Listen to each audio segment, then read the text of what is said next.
السلام علیکم دوستوں، کیا آپ جانتے ہیں کہ دنیا کے سب سے بڑے مشہور جہاز ٹائٹینک صرف اپنے پہلی سفر میں سمندر کے تہت میں جا پہنچا؟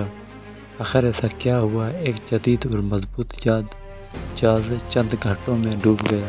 آج کی ویڈیو میں ہم ٹائٹینک کی مکمل کہانی، اس کی ڈوبنے کی وجوہات اور حیران کن حقائق جانیں گے، تو ویڈیو آخر تک ضرور دیکھیں۔ ایک بہت بڑا مسافر RMS ٹائٹینک بردار جہاز تھا، جسے اس کے دور میں جدید ترین انجینئرنگ کا شاہکار سمجھا جاتا تھا۔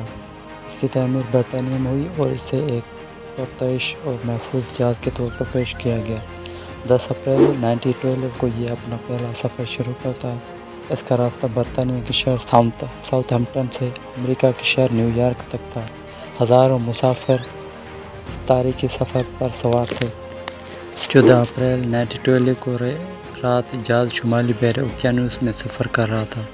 اچانک عملے کو سامنے ایک بہت بڑا برطانوی تودہ یعنی آئس برگ نظر آیا۔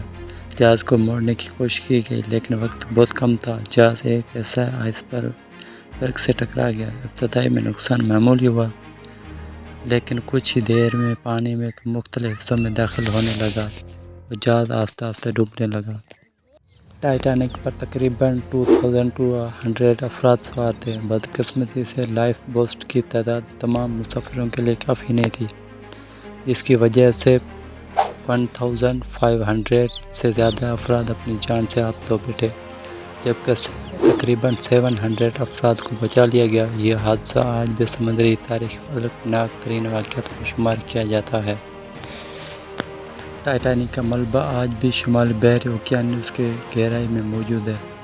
1985 میں ماہرین نے جدید ٹیکنالوجی کی مدد سے اس ملبے کو دریافت کیا۔ اب یہ ایک تاریخی مقامات سمجھا جاتا ہے اور اس کی حفاظت کے لیے مختلف اقدامات کیے جا رہے ہیں۔ دوستو، ٹائٹینک کی کہانی ہمیں ہمیشہ یہ سبق دیتی ہے کہ جدید ترین ٹیکنالوجی کے باوجود قدرت کی طاقت کے سامنے انسان کو ہمیشہ احتیاط و عاجزی کرنی چاہیے۔ اگر آپ کو یہ ویڈیو پسند آئی تو لائک کریں، فیکٹس اینڈ عبدالقیوم کو سبسکرائب کریں۔ اللہ حافظ۔